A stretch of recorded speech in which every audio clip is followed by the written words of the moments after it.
আজি আলোচনা কৰিম ই-শ্ৰম কাৰ্ডৰ স্কিমৰ বিষয়ে।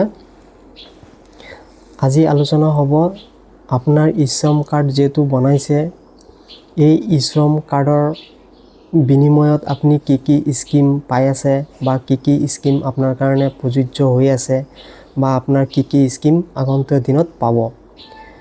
আপোনাৰ ই-শ্ৰম কাৰ্ডত ধৰক 6-7টা স্কিম অলৰেডি গভৰ্ণমেণ্টে স্কিমটো দি দিছে, কিন্তু ইয়াৰ ভিতৰত হয়তো কাৰোবাৰ 3টা 4টা 5টাকে স্কিম ৰানিং চলি আছে। তো এই 4-5টা স্কিম কোনটো আপোনাৰ স্কিম আপোনাৰ ই-শ্ৰম কাৰ্ডত চলি আছে, আপুনি সেইখিনি ধন পাই আছে নে নাই বা আপুনি এইটো সুবিধা পাবনে নাই আগৰ দিনলৈকে, সেইটো আমি দেখুৱাম অনলাইন যোগেদি ষ্টেপ বাই ষ্টেপ। গতিকে ভিডিঅ'টো সম্পূৰ্ণ চাব, ভিডিঅ'টো স্কিপ নকৰিব। স্কিপ কৰিলে আকৌ আপুনি স্কিমটো চাব নোৱাৰিব বা অনুদানটো চাব নোৱাৰিব। ধৰক ই-শ্ৰম কাৰ্ডৰ বিষয়ে ক'ব গ'লে বহুত দীঘলীয়া হ'ব, গতিকে আমি ইমান দীঘলীয়া নকৰোঁ। ইয়াৰ আগৰ ভিডিঅ'টো আপুনি ই-শ্ৰম কাৰ্ডৰ KYC আৰু প্ৰফাইল আপডেট কেনেকৈ কৰিছে সেইটো আমি ভিডিঅ'টো ষ্টেপ বাই ষ্টেপ দেখুৱাইছোঁ। এইটো ভিডিঅ'ত আমি দেখুৱাম আপোনাৰ ই-শ্ৰম কাৰ্ডত কি চৰকাৰী সুবিধা লাভ কৰিছে। ভিডিঅ'টো সম্পূৰ্ণ চাই থাকক। গুগলত ই-শ্ৰম কাৰ্ড চাৰ্চ কৰি 1 নম্বৰ অপশ্যনটো ক্লিক কৰাৰ লগে লগে আপুনি ই-শ্ৰম কাৰ্ডৰ পৰ্টেলটো খুলি যাব। ইয়াত আপুনি ৰেজিষ্টাৰ মোবাইল নাম্বাৰ দিব লাগিব, OTP ছাবমিট কৰিব লাগিব। তাৰপিছত ইয়াত আপুনি আধাৰ কাৰ্ড টাইপ কৰিব লাগিব। আধাৰ কাৰ্ড টাইপ কৰিলে OTP ছিলেক্ট কৰি দিয়ক। তাৰপিছত কেপচাৰ কোডটো ইয়াত বহুৱাওক 511 ছাবমিট ক্লিক কৰক। তাৰপিছত আধাৰ কাৰ্ড OTP টাইপ কৰক। আধাৰ কাৰ্ড আপোনাৰ মোবাইলত OTP গুচি গৈছে, ইয়াত OTPটো টাইপ কৰক। তাৰপিছত কেপচাৰ কোডটো ইয়াত বহুৱাওক। তাৰপিছত ভেলিডেট ক্লিক কৰক। ইয়াত কৰিব লাগে একো নাই, আপুনি জাষ্ট আপডেট এণ্ড KYC ইনফৰমেশ্যনটো ক্লিক কৰিলেই হ'ল, আপোনাৰ পৰ্টেলটো খুলি যাব। ক্লিক কৰিলে এতিয়া আপোনাৰ ই-শ্ৰম কাৰ্ডৰ পৰ্টেলটো খুলিলে তাৰমানে আপোনাৰ ই-শ্ৰম কাৰ্ড লগইন হ'ল।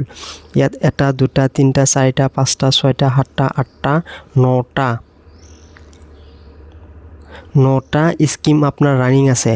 এই 9টাৰ ভিতৰত আপুনি কেইটা স্কিম পাইছে, health insurance, pensions, credit, housing, food security, employment, skilling and miscellaneous. আপুনি এই 9টাৰ ভিতৰত কেইটা স্কিম আপুনি পাই আছে বা কেইটা স্কিমৰ ধন আপুনি পাইছে, এইটো কেনেকৈ চেক কৰিব মই ষ্টেপ বাই ষ্টেপ দেখুৱাই আছোঁ, ভিডিঅ'টো স্কিপ নকৰিব।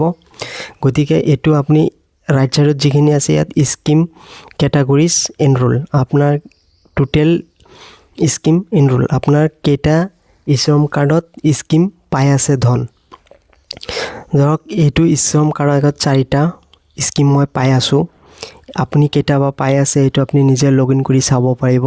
গতিকে 1 নম্বৰটো আপুনি ক্লিক ভিউ কৰক। ইয়াত চাওক হেল্থ, ক্ৰেডিট, ফুড ছিকিউৰিটি আৰু এমপ্লয়মেণ্ট। মই এই 4টা স্কিমৰ সুবিধা মোৰ একাউণ্টত ধন পাই আছোঁ।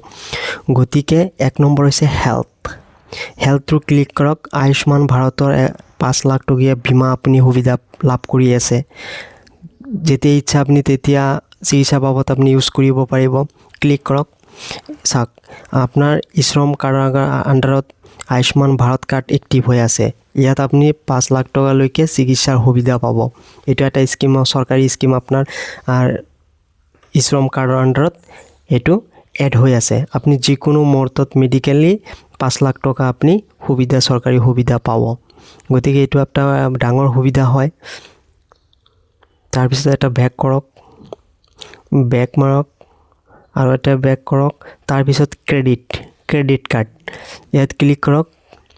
ইয়াত প্ৰধানমন্ত্ৰী কিষাণ সন্মান নিধি, আপুনি PM কিষাণৰ ধন নিশ্চয় পাই আছে, মই পাই আছোঁ, সেইকাৰণে ইয়াত শ্ব' কৰিছে যিহেতু এইটো ই-শ্ৰমৰ আণ্ডাৰত, লেবাৰৰ আণ্ডাৰত পৰে।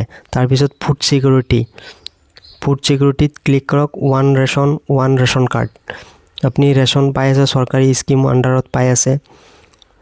ভিউ কৰক আপোনাৰ ৰেচন কাৰ্ডত কিমানমান পৰিয়াল আছে। আপোনাৰ মোৰ 3জন পৰিয়াল আছে, ইয়াত 3জনৰ মই চাউল দাউল যি চৰকাৰী ৰেচন কাৰ্ডৰ আণ্ডাৰত দিয়া মই সকলোৱে পাই আছোঁ। ইয়াত আছে ৰেচন কাৰ্ডৰ নাম্বাৰ, ৰেচন কাৰ্ড নম্বৰ, তাৰ FTC নাম্বাৰ, আপুনি কোনটো ডিষ্ট্ৰিক্টৰ সব ডিটেইলছ দিয়া আছে। বেক কৰক, তাৰপিছত এমপ্লয়মেণ্ট ক্লিক কৰক। MG এনৰেগা আণ্ডাৰত আমাৰ কাম চলি আছে। জব কাৰ্ডৰ ধন আপুনি নিশ্চয় পাইছে বা চৰকাৰী ঘৰৰ আপুনি টকা পাইছে, ইয়াত চেক কৰিব পাৰিব। যিহেতু এইটো শ্ৰম কাৰ্ডৰ আণ্ডাৰত আপুনি পে'মেণ্টটো পাই আছে। চাওক আপুনি কিমান জব কাৰ্ডত পইচা সোমাইছে, ইয়াত ডিটেইলছ দিয়া গৈছে। কিমান টকা জব কাৰ্ডৰ সোমাইছে, আপোনাৰ ঘৰৰ পইচা সোমাইছে, আপুনি এইটো চৰকাৰৰ শ্ৰম কাৰ্ডৰ আণ্ডাৰত পাই আছে।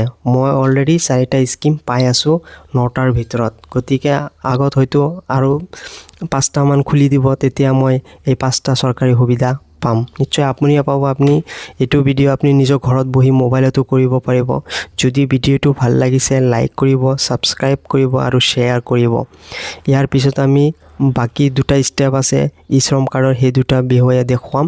গতিকে ইয়াৰ আগৰ ভিডিঅ'টোত আমি দেখুৱাইছোঁ শ্ৰম কাৰ্ডটো KYC আৰু প্ৰফাইল আপডেট কেনেকৈ কৰে।